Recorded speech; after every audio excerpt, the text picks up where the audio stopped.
salut! Et bienvenue sur Android Pit. On vient de recevoir le Samsung Galaxy S3, il était temps et on en profite pour vous faire une vidéo hands-on. On va surtout vous parler aujourd'hui du design et des fonctionnalités. On a beaucoup regardé en détail les ports, l'appareil photo, les choses qu'on peut trouver. Aujourd'hui, on va plus se focaliser sur le design. On a reçu le portable dans cette magnifique couleur marbre blanc, comme Samsung l'appelle. On attendait plutôt le bleu galet, mais apparemment des problèmes de production.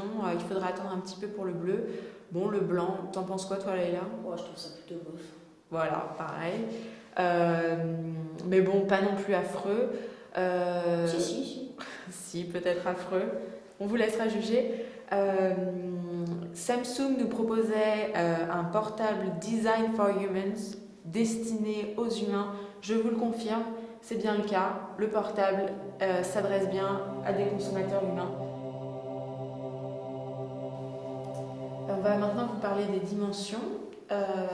L'écran par rapport au S2 qui faisait 4,3 pouces a été bien agrandi puisque maintenant il fait 4,8 pouces. Il aurait sans doute pu être un tout petit peu agrandi, on voit que les marges sont encore un peu larges, mais bon finalement c'est pas si gênant que ça. L'utilisation est vraiment agréable, confortable aussi. Les dimensions, on a sorti notre petit mètre pour vous mesurer ça. 136,6 sur 70,6 et en épaisseur il est vraiment fin, 8,6 mm d'épaisseur. Bon, c'est du plastique. Moi j'avais un petit coup de gueule contre Samsung, pourquoi à ce prix là du plastique, mais bon il est assez bien fait, ça fait pas cheap. L'aluminium sur le Galaxy S2, je ne sais pas si vous pouvez voir l'aluminium, bon, ben, voilà ce qu'il en reste. Là, il a l'air quand même plus solide. On vous dira à l'utilisation s'il tiendra plus longtemps. Il est léger, mais finalement moins léger que le S2 qui faisait 116 grammes. Celui-là, il est à 133 grammes. Toujours trop léger, je trouve, pour moi. Ça fait un petit peu gadget, ça fait pas smartphone vraiment haut de gamme. Mais bon, pour ceux qui ont beaucoup de choses, qui transportent beaucoup de choses, peut-être que c'est la bonne solution. On va pas vous faire trop de points sur tous les magnifiques ports. Je pense que bon, ben, vous savez ce que c'est. Et puis voilà, ça c'est le volume.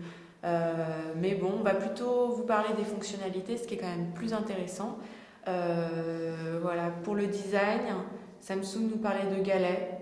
Est-ce que monsieur Samsung, les équipes Samsung, êtes-vous déjà allé en Bretagne? Parce que ça ne ressemble pas vraiment à un galet.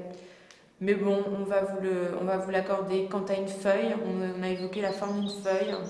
Je ne sais pas dans quelle zone du monde vous vivez, mais moi, des feuilles comme ça, j'en ai jamais vu. Pour moi, ça ressemble donc plutôt à une fine brique, une briquette.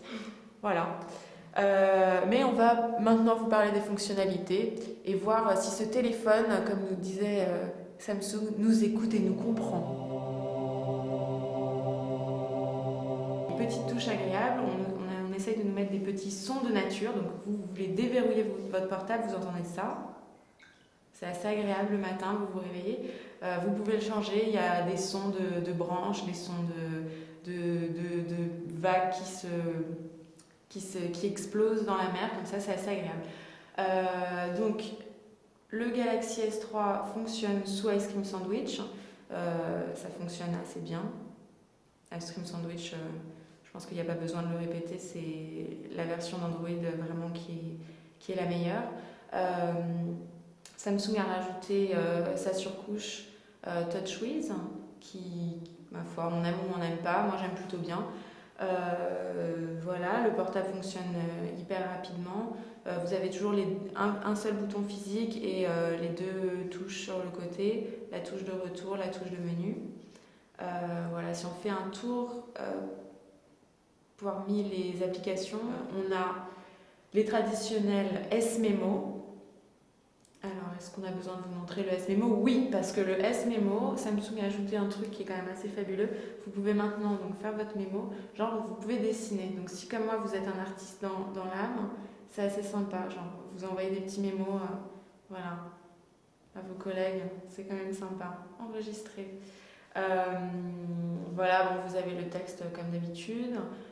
Vous avez le formidable calendrier.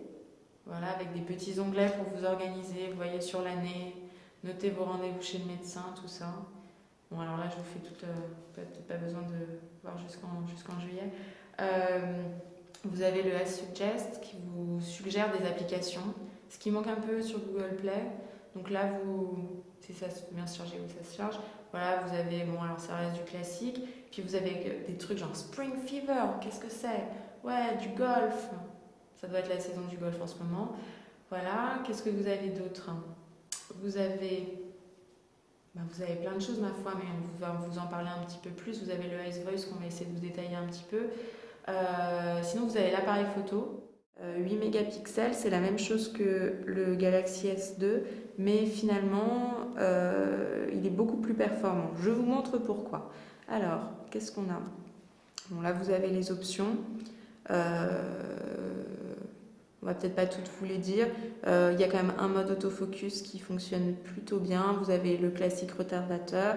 Vous pouvez mettre des effets. Bon, on n'est pas sur Instagram. Vous pouvez utiliser une application pour ce genre de choses. La balance des blancs qui se fait. Vous pouvez modifier les ISO si vous y connaissez un petit peu en photo. Vous avez un stabilisateur.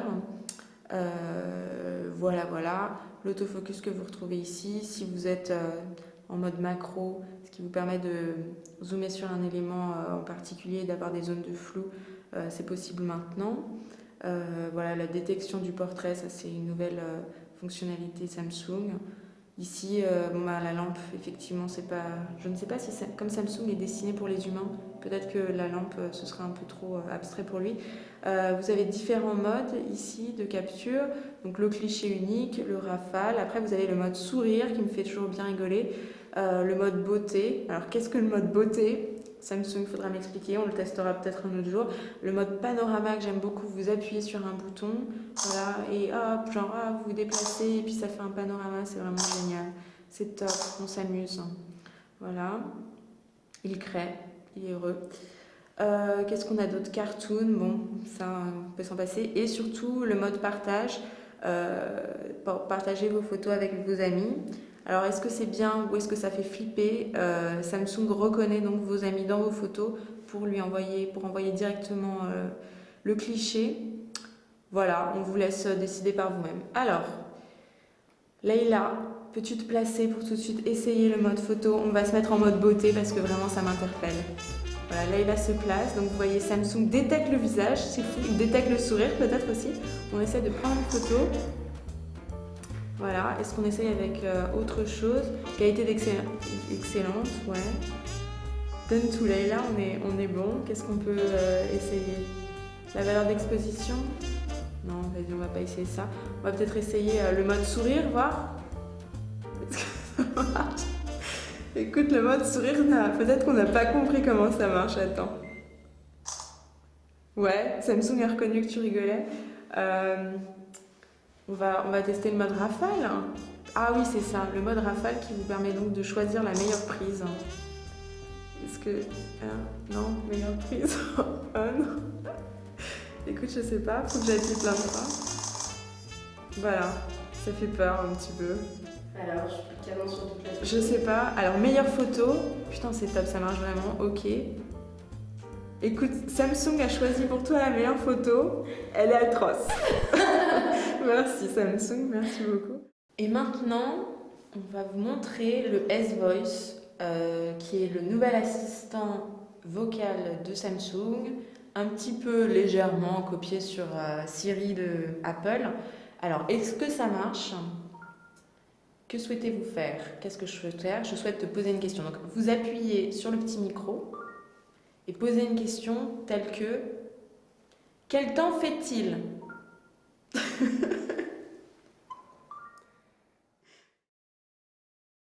On vient de se rendre compte qu'on n'avait pas de Wi-Fi, donc ce ne sera pas pour aujourd'hui, mais ce sera pour la prochaine fois. En gros, ce que vous faites, vous avez donc cette magnifique interface, vous appuyez sur le petit micro, vous posez votre question, la dame ne comprend en général pas grand-chose, elle vous répond avec une voix de robot qui est tout sauf sexy, et en général elle se plante pas mal. Voilà, pour un résumé, mais on vous le montrera en image parce que c'est plutôt marrant. Sinon, Dernière chose que je voulais vous montrer aujourd'hui, la sécurité. Je trouve vraiment ça génial. Ça ne marche pas non plus, mais je trouve ça top. Alors, sécurité. Voilà, vous pouvez maintenant choisir comment vous voulez verrouiller et déverrouiller votre appareil. Voilà, vous avez plusieurs options, donc le glissage, le mouvement et mon préféré, le déverrouillage visage et voix. Donc voilà, comment ça marche. Vous configurez. Alors, je ne vais pas vous le faire vraiment sur moi parce que j'ai une gueule horrible aujourd'hui. Voilà, grâce à une savante ellipse, on a coupé le moment de la photo pour passer directement au moment de la voix. Donc comment ça se passe? Vous dites donc des mots que vous choisissez en gardant une intonation bien plate, histoire de ne subir aucun risque. Donc vous parlez ici, vous dites vos trucs. Je ne vais pas le faire parce que ce serait pas sympa pour mes collègues qui veulent l'utiliser après. Mais voilà, en gros, comment ça marche. Ça fonctionne plutôt bien. Voilà, écoutez, on a fait le tour pour aujourd'hui. On vous a montré les fonctionnalités principales, on vous a montré le design, on vous a donné nos impressions. Quand je dis on, je parle de moi. Voilà, la seule chose vraiment, c'est que l'écran est toujours tout plein de trucs de doigts. Ça, franchement, mais il y a une nouvelle fonctionnalité où apparemment maintenant vous faites des choses au-dessus de l'écran qui devrait régler ce problème. Voilà, on vous a donc présenté le Galaxy S3 aujourd'hui. On espère que ça vous a aidé à vous faire un avis peut-être un peu plus précis, maintenant qu'il est disponible en magasin et que peut-être ça vous aidera à savoir si vous pencherez pour un Galaxy S3 ou un autre modèle. Tenez-nous au courant en tout cas sur le blog, ça nous intéresse. Et puis bonne journée à vous. Salut!